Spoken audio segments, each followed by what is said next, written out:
बाबा साहेब अमर रहे, बाबा साहेब अमर रहें। साथियों, मैं कमलेश सिंह लोधी आप सभी का अपने चैनल में स्वागत करता हूं।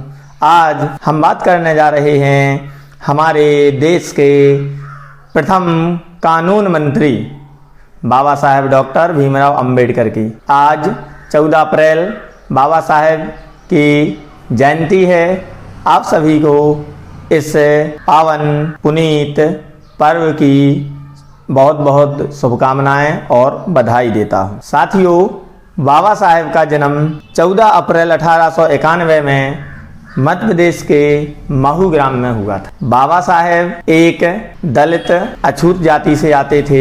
उनके जन्म के समय उन्हें बहुत ही संकट का सामना करना पड़ा था। अछूत होने के कारण जन्म के अवसर पर उनको समय पर इलाज नहीं मिलता था। बाबा साहेब अपने भाई बहनों में 14वें थे। इनके पिताजी अंग्रेजी फौज में सूबेदार थे, जिस कारण से इनके परिवार का थोड़ा समाज में वर्चस्व था। इसलिए अछूत होने के कारण भी इनको पढ़ने के लिए स्कूल भेजा गया। बाबा साहेब बचपन से ही बहुत ही कुशल प्रतिभाशाली थे।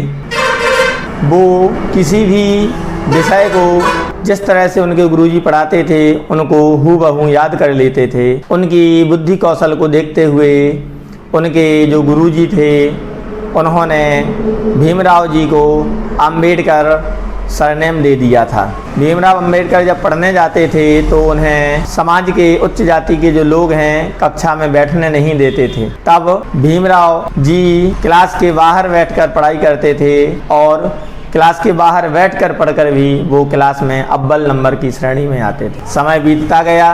बाबा साहेब ने जब मैट्रिक परीक्षा पास कर ली, मैट्रिक पास करने के बाद आगे की पढ़ाई के लिए बाबा साहेब के पास उतना पैसा नहीं था और बड़ौदा के गायकवाड़ राजा के छात्रवृत्ति की मदद से उन्होंने अपनी पढ़ाई की और विदेश पढ़ने गए।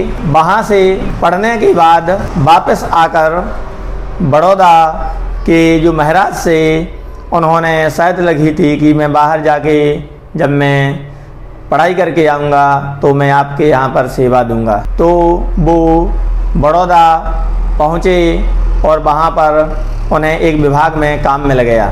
साथियों, जब वो बड़ौदा में एक अधिकारी के रूप में कार्य कर रहे थे तो उनके जो ऑफिस में सवर्ण जाति के जो लोग थे वो उनसे बात नहीं करते थे, उन्हें स्पर्श नहीं करते थे। जिन फाइलों को उन तक पहुंचाना होता है तो दूर से ही उनकी टेबल पर फेंक दिया करते थे। इतना भेदभाव सहने के बाद भी बाबा साहेब गायकवाड़ नरेश की जो छात्रवृत्ति मिली थी उसके अनुसार वो वहाँ पर अपनी सेवाएं देते रहे। अब जब उन्हें लगा कि अब हमें यहीं पर रहना चाहिए तो उन्होंने पूरे बड़ौदा में अपने निवास के लिए जगह ढूंढना शुरू किया, लेकिन उन्हें बड़ौदा में किसी भी परिवार वालों ने कोई भी मकान या कमरा किराए से नहीं दिया। उन्हें लगा कि ऐसे तो फिर मैं अपनी सेवाएं नहीं दे पाऊंगा। तो उनके मित्र ने एक उन्हें सलाह दी कि आप किसी को अपनी जाति मत बताना। तब उन्होंने मित्र की सलाह पर अपने को पारसी बताकर एक व्यक्ति के घर में वो निवास करने लगे। और कुछ दिन रहने के बाद एक दिन उन्होंने देखा कि घर के बाहर बहुत से लोग लंबी लंबी लाठी तलवार लिए हुए खड़े हैं और ऐसे लगा जैसे कि वो बाबा साहेब को बिल्कुल जान से ही मार देंगे। उस जगह जैसे तैसे करके बाबा साहेब ने अपनी जान बचाई और वहाँ से निकल लिए।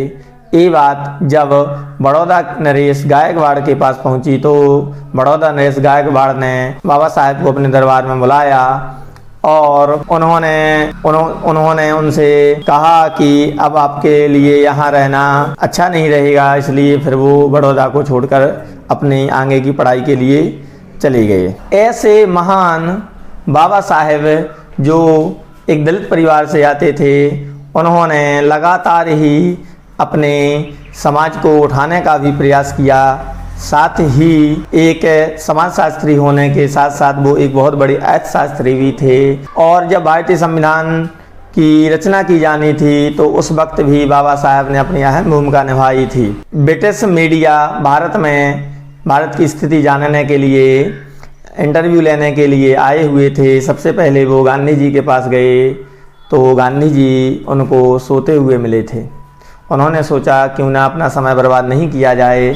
इसके बाद वो 9 बजे नेहरू जी के निवास पर पहुंचते हैं तो वो पाते हैं कि नेहरू जी भी सो रहे हैं। तो फिर उन्होंने सोचा क्यों ना चलो अब अम्बेडकर के पास जाया जाए, और वो फिर रात 12 बजे अम्बेडकर जी के पास पहुंचते हैं और पाते हैं कि अम्बेडकर जी वहाँ पर टेबल पर बैठकर कुछ पढ़ रहे थे और बुक लिख रहे थे। इस पर अंग्रेज़ मीडिया ने पूछा कि मैं गांधी जी के यहाँ गया था, नेहरू जी के यहाँ गया था, तो वहाँ वो आराम से सो रहे थे, लेकिन आप हो कि आप यहाँ रात भर जाग कर काम कर रहे हैं। तो इस पर बाबा साहेब का प्यारा सा जवाब आता है कि अभी उन लोगों का समाज जागा हुआ है इसलिए वो सो रहे हैं, और हमारा समाज अभी सोया हुआ है इसलिए मैं रात भर जाग रहा हूँ ताकि मैं अपने समाज को जगा सकूँ। बाबा साहेब के जीवन के अनगिनत किस्से हैं और उनको किसी वीडियो के माध्यम से व्यक्त नहीं किया जा सकता।